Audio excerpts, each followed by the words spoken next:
What's up, everybody? We got Dev back so we can talk about, well, were we right about some underrated cards from the last set? Because we like to hold ourselves accountable. Because, there's a lot going on with Magic, and sometimes everybody's got opinions, but not everybody holds themselves accountable like we do. So we're True. going to be here, take our licks and our punches, but also maybe to brag where we got some right. So we'll see, man. So Yeah. how do you think we did? Because we had a whole weird list of cards last time. Honestly, looking through these, I mean, you're never going to get everyone right, but I do think we had a couple that we can be a little bit proud of here and there. Here and there, Yeah. So not everything was amazing, but I will say, even the ones that didn't become amazing standard cards, I think we've had a lot of personal fun with on our channels. Oh, sure. That's got to count for something, right? All right. So where did we start on this one? Well, I believe that I began the festivities with applied geometry. So there's a Simic card I still think this card's a banger. 4 mana, 2 green blue for a sorcery. Create a token that is a copy of a non-aura permanent you control, except it's a 0/0 fractal in addition to other types, put 6 counters on it. So we had a lot of fun stuff that we said you could do with this: Terra Symbiosis, draw 12, and a bunch of other stuff. And in the interim couple of months, I think that you and I have both had, I know you have, a lot of fun with this card. I've seen a couple of decks on your channel, and I've messed around with it in the arena, and I've had a lot of fun. Cannot say the card has been relevant in standard necessarily. Right now, we're looking at about a quarter for this card. It's bulk bin. Yeah, it's kind of what we thought it would be, though, right? It wasn't going to be part of a big major deck, but definitely not immediately. Definitely a card you can play on the ladder, get some wins with, do some crazy fun stuff with. But even in paper at the time, I think it was like $1.50 or something. It was $2. very cheap. Yeah. So you're not really out much if you would have bought them, and it's still a super fun card that does a lot of stuff. It's like more than a lot of cards that we've talked about. We've cut like 4 videos today, and more than a lot of cards we've talked about hanging out today. I think this one has a chance to be better as days go by, as sets come out and rotations happen and we get new pieces for it. You never know when we'll get like the best 3-drop for this card imaginable, to follow up with. So maybe one day, but I can't lie to you. This card hasn't done too much or anything. I think it could. For sure. Yeah, I would say there's even a chance because of all the stuff that's coming out in the superhero set.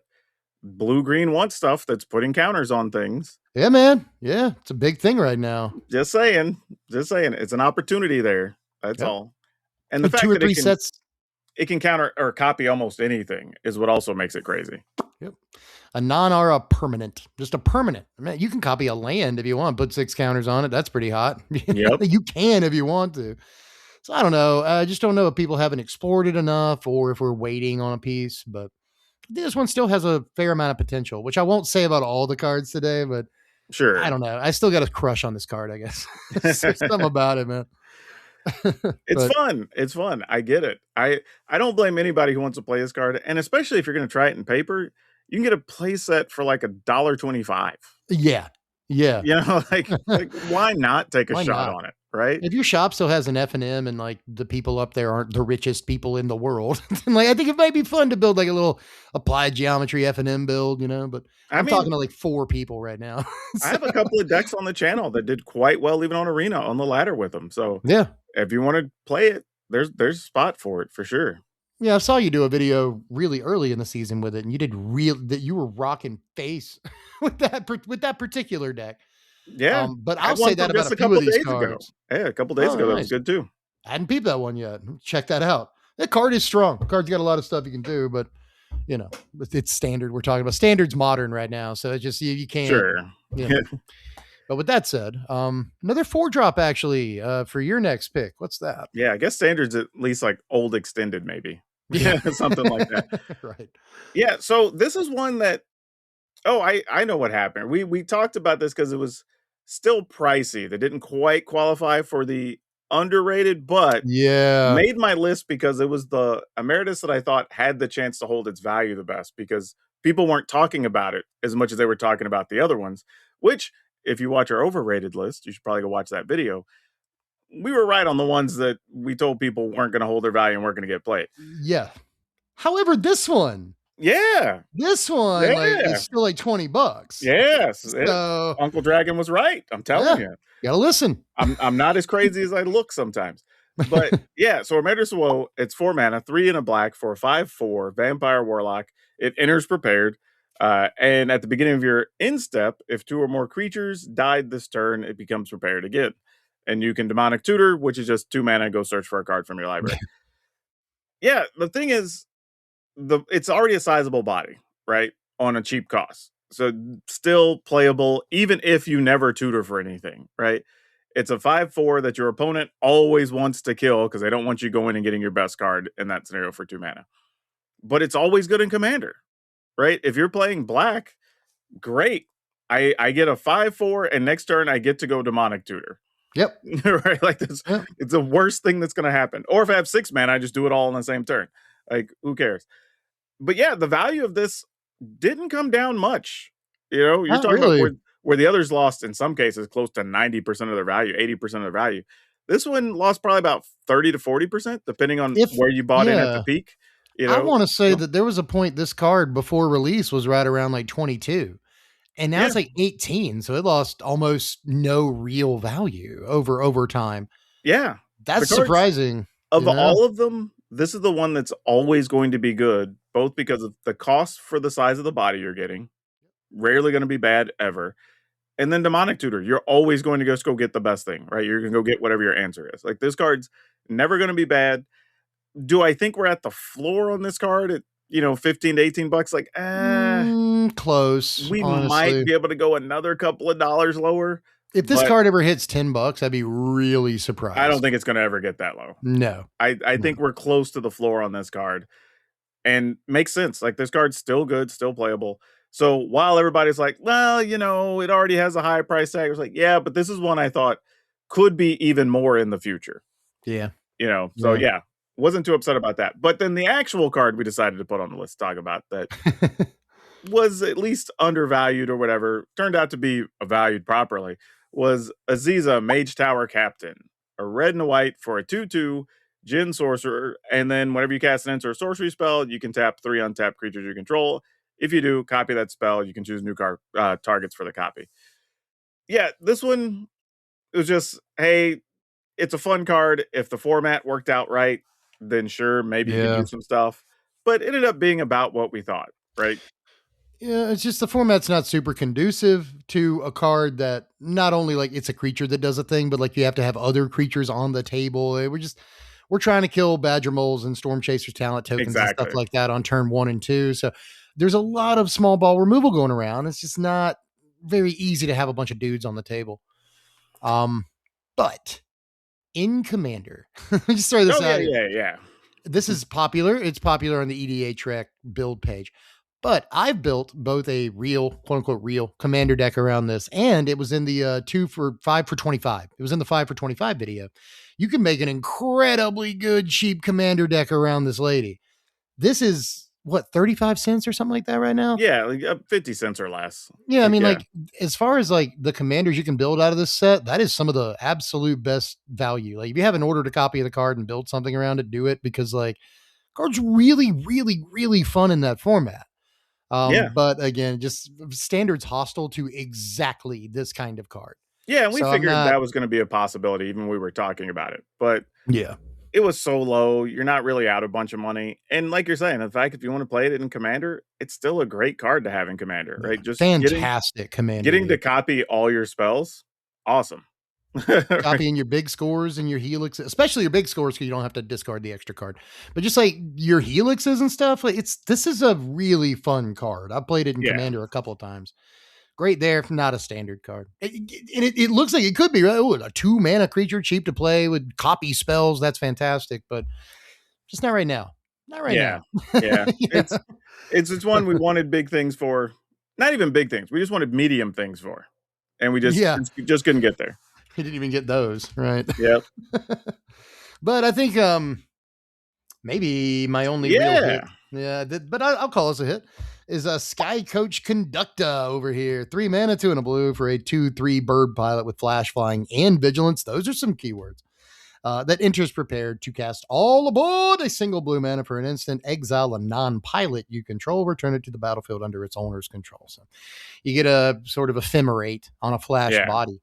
And that's seen a lot of play. It's seen a fair amount of play, both in the blue-white tempo decks, as well as something else. I want to say that this sees play in some sort of Kona Niscience pile, but I might be wrong about that. I know for a fact this sees play in the blue-white tempo deck as a 4 of. And that's, solid B tier deck. So this might be the only card I really get to take a victory lap on in this video, and I'll take it. I was right. Yeah, I think the lists I've seen are generally playing like 2 of these, but even then, I mean, it's still showing up. It still makes an appearance. I probably run into it once or twice a week on the ladder, playing on Arena. So like the card's still out there, still doing its thing, and it makes sense, right? You're blinking stuff, usually going to be one of the birds. It's like countering a spell or something or whatever, that sort of thing. But it does what it's supposed to do, and you were able to get into them pretty cheap. Honestly. Yeah, and you still can. He's still 35 cents for like a played standard card. It just occurred to me that it's blue-white Momo. That's the other deck that plays this. Yeah, even when we talked about Shepherds and Quantum Riddlers. Yeah, when we were talking about it at the time, I think it was still only even $1.50 or something like that. It was really cheap. Yeah, and it's even cheaper now, which is crazy. Yeah, you would think looking at the price, like, oh, it's 35 cents. This is garbage. But like, no, this is actually a pretty like solidly playable. Obviously, it's not like the most popular card from the set, but this card saw a lot more play than I think people were giving it credit for, and it still does. So again, like, I don't know why it didn't see more talk before the set came out. I mean, you got a flash flyer here that casts Ephemerate or a version of it. I think that's pretty good. We're in a world where there's still some number of things that are kind of signposting that, hey, using blink effects or whatever is maybe going to be a thing you want to do. Yeah. But we don't have quite the blink deck yet in place. But I think there's enough pieces that we're starting to get right there. And if 1 or 2 more cards over the course of this year come out that fit that, then this card probably becomes an instant slot in. Yep. Hopefully we'll see. I actually have a theory that this card's about to see less play. There's a card in the Marvel set coming out called Shield Flying Car. Sure. Which it basically is a restoration angel, but it's a vehicle. This costs 4 mana to blink a guy immediately. That only costs 3 mana to blink a guy, and you get like a 3/3 flyer. I think that card might be better than this card. Maybe. But I'm not. Yeah, I'm not sure, to be honest. Yeah, we'll just have to see, man. What the rest of those decks look like. That's the thing. What other pieces are around them, right? What ETBs am I trying to reuse? Yeah, we'll see. Yeah. So, and there's a fair number of them. But that said, your next pick is one that hasn't necessarily done all the things in standard, but in Commander, this is you actually managed to pick. Dude, without it at the time it wasn't. This is the most popular Commander from the set by a massive margin now. Not a surprise though. Yeah. Right? Like people love life gain decks. It cares about different creature types people like. We're talking like bats and snakes. So like that's the thing. Right. And so some of those decks kind of just wanted one more thing.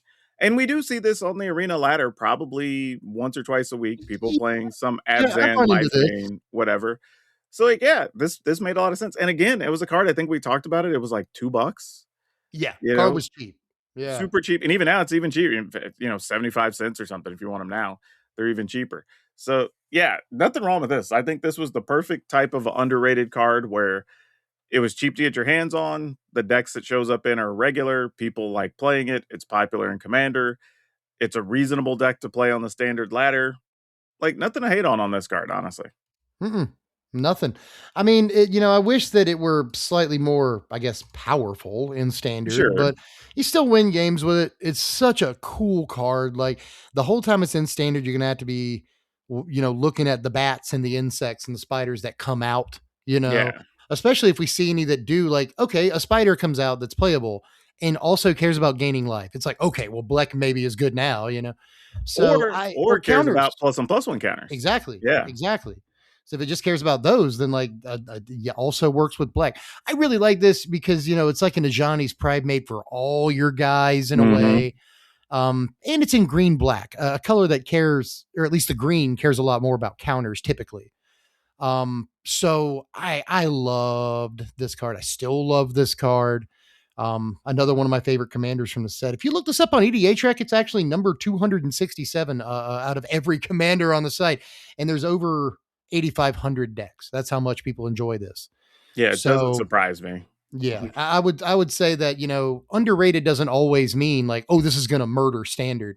Sometimes underrated means like, oh, this is better in a given format than people are giving it credit for. And this one has just taken over Commander. Even then, though, it So, just wasn't part of a lot of the conversations, but yeah, it turned out to be a pretty reasonable, useful card that we'll probably see for the time it's in standard. I've built several Commander decks with both budget and not budget around this. It gave me a reason to play Snake Basket from Visions in my Commander deck again. It's awesome. Nice, Like, it's nice. just, I love cards like this that give you a reason to play. Oh, I'm just going to throw all the bats in a deck and, do something with that. It's really cool design space, and people tend to, I guess, really, really liked this card. So good pick on this. I do think it was under the radar before. But Yeah. So, what was your next one on this list yeah. that we had? Sorry for like, I did a lot of the talking on that No, entry. you're totally It's like, fine. Like Blech was super fun for a lot of people. he's like one of my favorite dudes like ever. So I'm No, you're really good, man. excited to talk about him. Next guy, though, my pick was not a dude that I've done much playing with. I have to be honest, and I haven't really seen him very often either. This is Quandrix the Proof. Mm. So I believe you had a big dragon on your underrated list or on your overrated list. I had to try to make up for that with a big dragon on my underrated. So this is 6 mana, 4 green blue for a 6/6 flying trample, flample, and cascade. Instants and sorcery spells you cast from your hand also have cascade. The 6 mana is a lot, and that's the whole reason this card doesn't see play. It's 6 mana. But I still think that text box is exciting. It's like $3 for this is a pretty decent deal if you're going to throw in your commander deck or whatever. And I still think that Badger Mold could ramp into this to great effect. But I understand why we're not playing it. If you're going to ramp into something in Badger Mold, it's better than this 9 times out of 10. Just kind of at a weird spot on the curve for most standard decks. I get it, but I still want to have faith in this card, but I know it's a fool's errand, I think the issue with this is the way standard is right now, you really are trying to push creatures to get the mana, and this wants instant and sorceries with Cascade. So, like, a lot of times those creature decks have maybe like 8 spells sometimes. That's it. Yeah. It's just not a lot, and I think that's part of the issue. When you're trying to take advantage of Quandrix, you just don't have the pieces. Like, card itself also has Cascade, which is nice, but kind of beyond that, it's hard to find a spot for it. It's like you want to play this in a deck that has like Earth's Mightiest Heroes or Smuggler's Surprise, so that the Smuggler's Surprise will have Cascade or whatever. But there's way too many expensive cards in your deck, man. Yeah. Like at that point, you just can't do it. But again, for Commander, cool, right? Because you have some reasonable, 20 spells or whatever in your deck or whatever, even if you're playing creatures. So occasionally you'll just play a spell that you get extra value out of. And there's nothing wrong with that, Totally reasonable for that price, especially since you can pick them up now for like $4 or $5. Well, that's way better than they were when they were $25 or whatever. Yeah, Skyfall's got it listed like under $3 right now, which is really surprising given how much people tend to like stuff like this in Commander. Like there's a special group of people that love stuff like this in Commander. I'm part of that group. So I think for, about $3-4, like, heck yeah, that's a pickup, but I just got to stop thinking 6 mana creatures are going to be decent in standard. I usually don't, but every now and again, one gets me. Like I'm looking at Doctor Doom in the Marvel set, like, well, he makes 9 power and he's indestructible, but like he's 6 mana dev. He's not going to see play. I don't know. I think he could actually. I think that's a whole different thing. But there's also cards like the what's the big like 7 mana 6/6 dinosaur or whatever, right? That like one of those life, draw a card. Yeah. Oh, Vaultborn. Yeah, Vaultborn. Right. Yeah. Like, that is like, it's totally reasonable. Right. There's a few decks where you can sneak that into play. You can ramp into it. Like it helps post sweeper because it makes you a token that draws a card. Like, there's sometimes 6 and 7 power or mana creatures can be playable. Like we've seen it. We're doing hell. It can usually as like ramp or reanimation targets. You know what I mean? Like if I'm ramping, I'd rather take the ridiculous 7 drop than the normal 6 drop, I guess is the problem with Quandrix. Well, the problem is Quandrix just doesn't do anything on its own. Yeah, not really. right? I mean, it does cascade, but that's kind of it. Once that it's over, right? So I think that's the other thing. When you're playing those 6 or 7 mana things, it's like, what value am I getting out of those? Well, for 7 mana, I could have Raph and Mikey.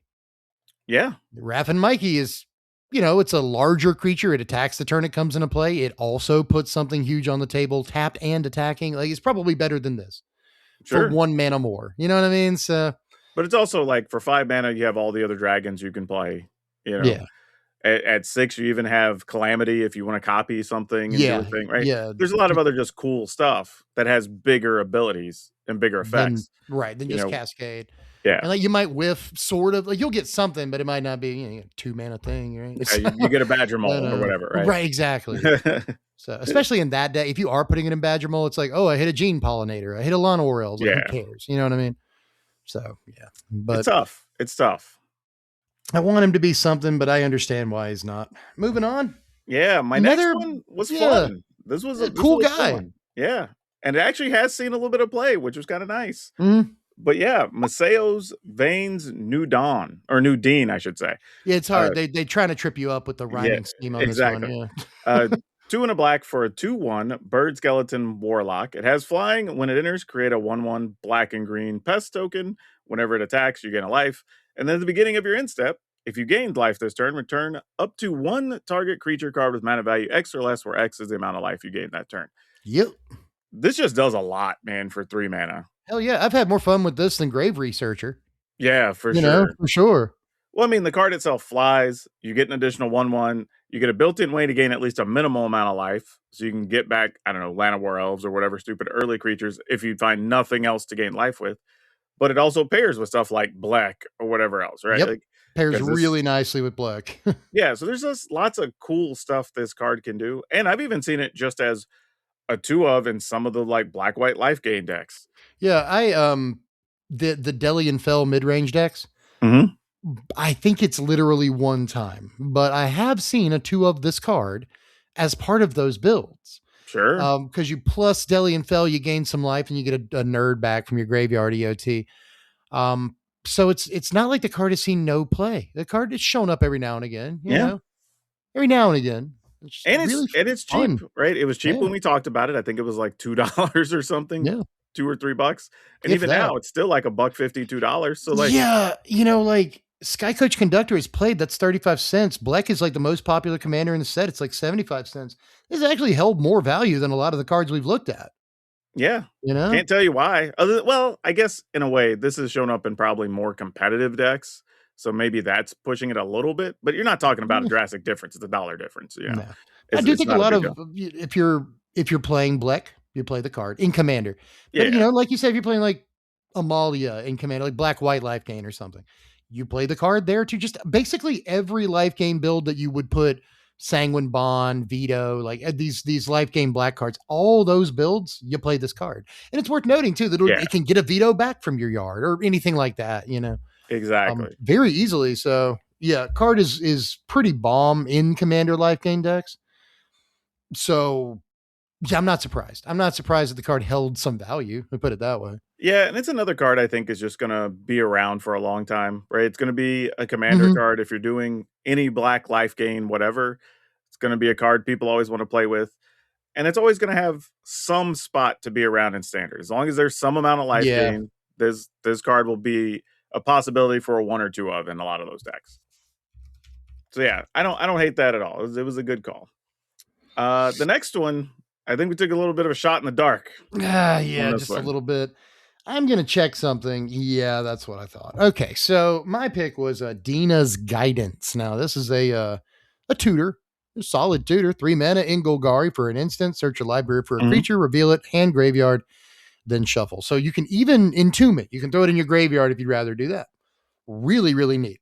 Card is still $1.31, so someone's playing it in Commander, I guess. But if you go to EDH this card is in 4.55% of the decks it can go in. So the Golgari and Abzan decks and whatnot, this is only in about 1 out of 20 of them, less than 1 out of 20 of the decks it can go in. That is less than I would have considered for a straight up instant speed creature tutor. I still think this card looks nuts to me. Probably should see more play, but I don't really know if I expected it to see that much play in standard. That said, one more thing. Soul tie control that actually plays a creature or two as a win condition. Maybe. This card could see some play eventually because of the instant speed, but I guess I shouldn't have expected a 3-mana tutor to be super playable. I don't know. It feels like it could still be a card that I think always shows up in commander decks. Yeah. Right? Because if you are playing any reasonable number of creatures in your commander deck and you're playing green-black, like, why not play one of these? Right? Like, during your end step, I'll just go search for a thing and put it in my hand, so I have my creature I want next turn, or a combo piece, or whatever. It's like, let me actually check another price. Like, the green-white decks in Commander all more or less universally play Eladamri's Call. Sure. And that is this card. It's this card, but sorcery speed and one fewer mana, right? Yeah, that card's $10. That card's $10. Eladamri's Call. Well, it's also older, hadn't been printed in a little bit. You know, it has a couple of reprints, but Avatar is the newest reprint. Yeah. But before then, like Secret Lair, Modern Horizons, Masters 25. So it has been printed a few times, but not into the ground, right? I will say, though, the thing about Dina's Guidance I think will always give it long-term value is that it can put something in your graveyard as well. Yeah. Entomb is neat. That's a really neat thing for the card to do. Yeah. So I don't know, man. I didn't really expect it to pop off hard and standard, but I would expect a more than 4.5% inclusion in Golgari decks. But you know what? It's basically stayed the same price from when we talked about it. Yeah, more or less. This card was it's never gone down that like expensive. 50 cents, but like it's basically the same price. That's why it landed on my underrated list in the first place. Because like, man, why is this card like $2? It's really very commander playable. But and some people are playing it. I guess the moral of this story is grab a copy at $1.50. You know what I mean? Yeah, it's got to be close to the floor on this one. Yeah. Yeah. I don't think it's going to go much lower than that. I don't either. And again, if you're playing those decks, it's like it's always going to be playable. Yeah, period. Now, not a standard all-star or anything, but it's not bad. It's not bad. I mean, I guess if you absolutely like, I'm playing Soul Time Moldrotha. You know what I mean? I guess I can go get my Moldrotha with it, but I don't know. There's something about it. Let me just put I can't get over it. I can't. This card should see more play. I feel your next pick was a card that should see more play too. I have played this card in Arena like so many times, and it's so good every time it hits the table. Sees no play. What card? Yeah, you tell me. Interestingly, this showed up in a couple of tournament lists, but not a lot. Even the decks are playing like 2 ofs. Yeah, the problem with Vastlands Scavenger is the card we're talking about. Yeah, this showed up at the Pro Tour in a couple of lists, but those lists didn't do very well. And I think that was people's issue with Vastlands Scavenger. Is like, oh, well, it must be a garbage card because the deck was bad. And it's like, I don't even think the deck was bad. No. Well, the other thing too about Pro Tours is there's also draft rounds that figure into the math, so you got to pay attention to that too. True. But this is 1 green for a 4/4 Bear Druid with Death Touch, and it enters prepared, and you can pay 5 to mill 7 cards and put a creature card from among them onto the battlefield. At instant speed. Yeah, I love this card. This card's still so good. Again, when we talked about it, it was cheap. I think it was like $1.50 to $2. Now you can pick them up for like 50 cents, so they're even cheaper. Bulk price. It's so good. But hear me out on this card. I think we haven't seen the best situations for this card yet. Right. Because we're in a world where we're about to have lots of options to play stuff cheaply for free. Right? We have, what is it? The 2/2 that has the adventure side for 7 or whatever. You could do it. You have Scavenger. Bramble Familiar. Yeah, you have the Scavenger. You'll have World War Hulk. You'd have Smuggler Surprise, the Earth's Mightiest Heroes. Yep. And Random Encounter. There's like 7 of these effects. Right? So it's like, what is that, 5? I think. Something like that. Realistically, Yeah. And you'll have this card. You'll have Scarlet Witch to make stuff cheaper. Yeah. Right? So you might just be playing a deck that's like, hey, half the spells get me stuff cheap. The other half are monsters. Yeah. You know what I mean? Like that might be a deck of just, hey, now we're just going to get all these things for 5 mana or less, and if that doesn't work, we'll go searching for them with Smuggler Surprise or whatever. So yeah, I think we still haven't seen the best possible situations for this card yet, but every time it showed up against me, still been good. It's a big body for 3 mana, even if you don't ever use the other side. like, yeah, I still don't see anything wrong to hate about this. This is another one that I think I'm okay speculating and picking them up. If I can find them for under 50 cents, I'll buy a play set and sit on them. Yeah, I'm still okay seriously. I with mean, this. yeah, this is Scryfall says 35 cents. So I mean, a playset's like $1.50. That's fantastic for what this actually is. I played this in Finn the Fangbearer, like Yeah, death yeah. match decks. But sometimes you just play it in like, decks that can elf on turn one. You play this on Also, turn two, and you're just threatening to put something crazy on the table on like 3 or 4, speaking of 4 really. Finn, there is another card in this set that cares Mm. about that touch and puts My poison counters. Yeah, my favorite card in the entire set. So, The thing that's like ward 5 poison counters, that guy, like, is so good in Finn, and so is this. But like you said, like in a different video, like we cut the overrated video, and I said like cards like World War Hulk, I'm kind of over them. We got too many of these in standard, blah blah blah. This is one of the few cards that I can see and be like, okay, now I'm excited. It's this same effect, but I'm excited about it well, yeah, because because it's this still a is body. it's a great body. I mean, you brought this up, but like a 3 mana for a 4/4 death touch is more than solid. Yeah, More than That's a great rate right there. And when he enters prepared, you don't have to jump through any hoops. Just if he sits on the table for a couple of turns, he threatens to put the best thing in your deck on the table. And like for what it's worth, he mills you a bunch of cards too. So if your deck yeah, cares about mill or reanimation, he does that. Just I feel like this is still like one of the more overlooked cards from the set. Maybe it sure. just doesn't have a deck. It just doesn't But really have the deck. I think it ended up a Uh, lot of where we thought, though, right? It'll show up in yeah, a couple of decks. It'll get played on the ladder. People probably aren't playing a play set of them. But if you want to play them in paper, still cheap to get. And now it's even cheaper. So seriously. it was I kind of don't think this exactly what we thought, truthfully. Yeah, more or less. I don't think Mhm. this would be a halfway bad card in like Commander. To be honest, if you just want to pick up one copy of this, like it still does. Bind to Life is just a good Yeah. spell at instant Yeah. speed, brother. That's a good spell, my friend. So yeah, I feel like I remember saying when you chose this card, like, oh, I'm glad you chose this card because I like it so much. All That's right. So what does that one day. bring us to? We got 2 cards left, right? Yeah, Yeah. 2 cards left. I All think right. I'm on my final one. Yeah. This is Wildgrowth Archaic. So this Mhm. costs double green, or you can pay 2 instead of green for each green pip. It's an avatar. It's 0/0 trample reach with converge. It enters with a +1/+1 counter for each color of mana you spent to cast it. If you cast a creature, that creature enters with X additional counters on it, X being the number of colors of mana spent to cast the guy. Um, Still not actually sure what went wrong here. Yeah. I So I really think this is a fantastic card. I really do. I think it was just the green decks went a different direction. Yeah, Because I played a deck with this and it was quite I played 2 different decks with it and it was solid. yeah, But same, I same. think it's just easy for green right now to either go super big, like we're gonna go ridiculous, we're gonna play Galta, we're gonna play the 6/6 tree, we're gonna do all this other stuff, right? Yeah, Or we're just gonna go efficient, right? You're gonna play elves, badger mold, Ouroboros, Ouroboros, right? leatherhead, whatever, right? Yeah, this And doesn't really fit in that plan. Yeah, yeah. But I will say this set does have a bunch of stuff in Simic that cares about +1/+1 counters or whatever. So yeah, maybe. maybe, right? I figured this would lead into an Ouroboros really, really well, Sure. but Ouroboros has even seen a drop off in play the last couple of months. So I don't know, man. I still feel like this is a powerful card, but compare it to Mikey, the 2 mana Mhm. Mikey that puts a +1/+1 count. He's like Hardened Scales, basically. Yeah. Um, Easier to cast than this, I guess. And he saw like 4 of play for 3 weeks, and then no one played him. So maybe that effect just isn't strong enough in landfall or whatever to play this card, and that's what's going I on. mean, But that is the other point too.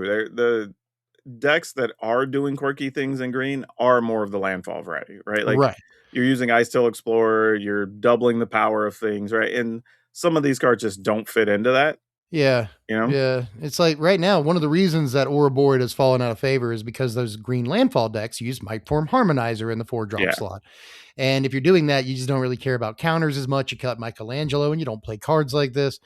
So I Well, don't that know. and Ice Tail Explorer. Yeah, and I still, I Yeah. mean, that's a lot of 4s. Yeah.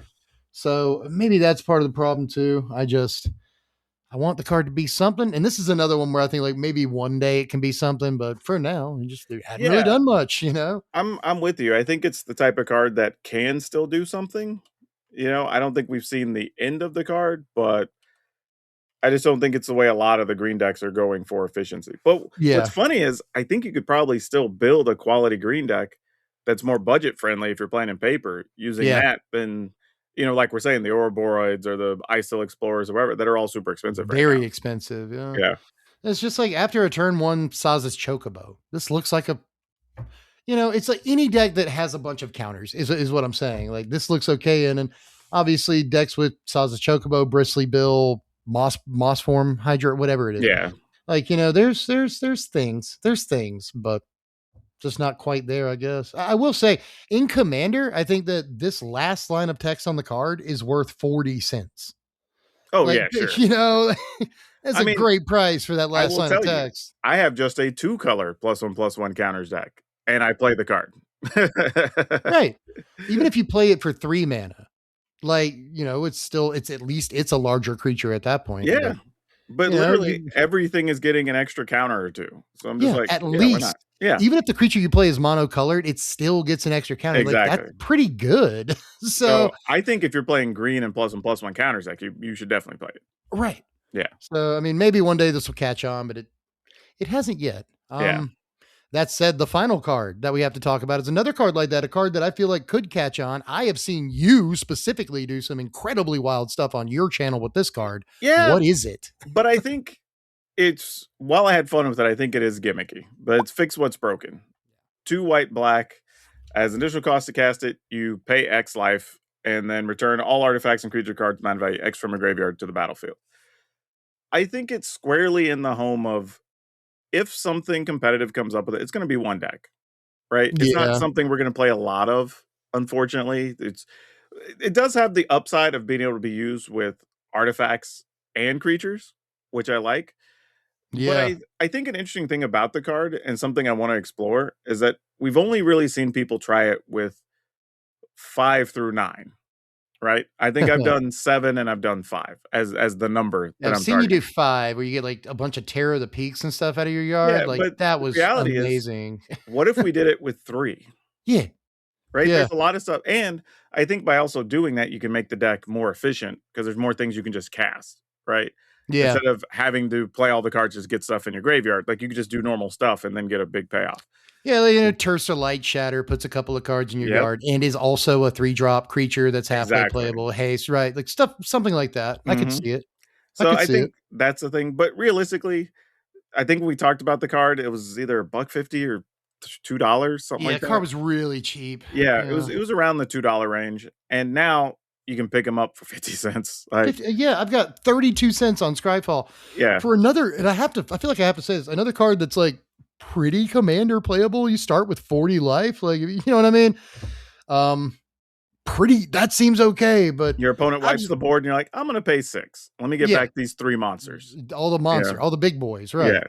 So it seems good. And like I've said, I've seen you do some crazy stuff, and I like the idea of trying out 3-drops. Like anything Raise the Past can't do.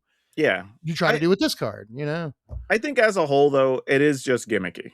It's going to go in one deck that will find a way to use this real efficiency. And like I said, I think it's going to be either 3 or 4 mana ultimately is going to be the answer on this card. Get some Oculuses or something. Yeah. If you find a way to make it work, it's probably going to be in that range.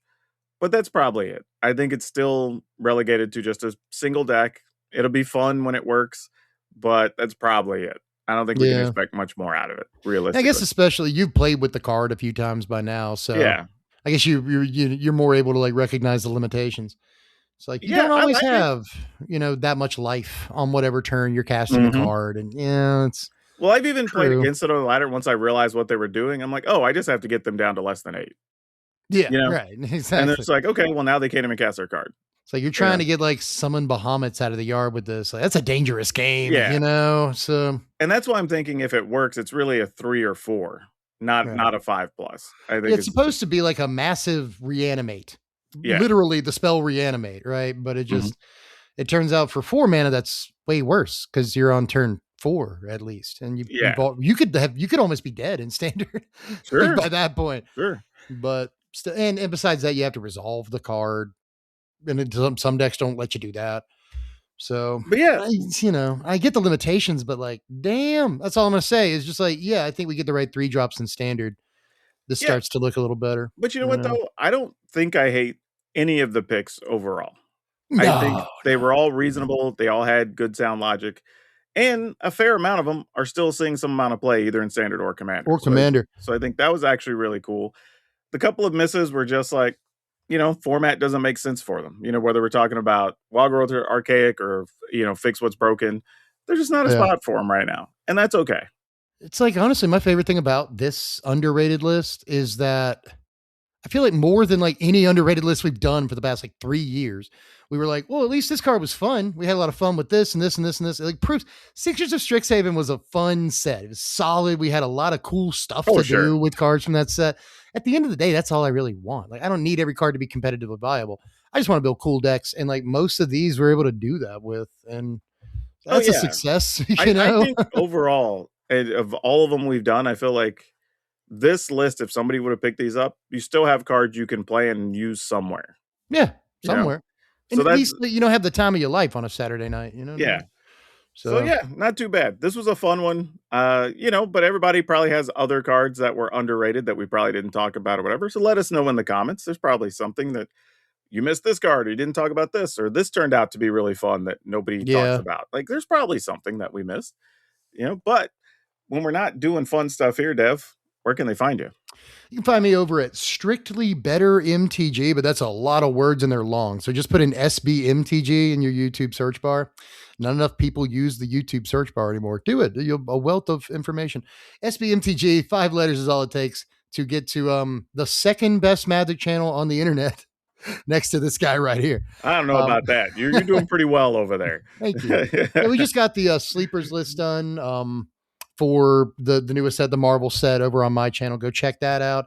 In the next couple of days, we're going to have the top 10 commander cards and also the top 10 just competitive cards, period. So a lot of list content coming out. Then we'll hit the deck techs, and I got a bunch of Cat Cube should be coming in the next month. I've been talking about it for 4 years. So that's, I think I've almost got it hammered out. If you want to see the Cat Cube, come check it out. But you've got a lot of stuff you're working on too. Yeah, of course. We're still doing our daily videos here. We will be doing more of our single card strategy stuff around this set. We've been doing those each set for a few videos, and people seem to love those. So if you just want to learn more cool ways to use some of the cards, but also we'll have our crafting guides. So you see what's hot, what's not as the set launches. So be sure to do all the things that make the dings down below.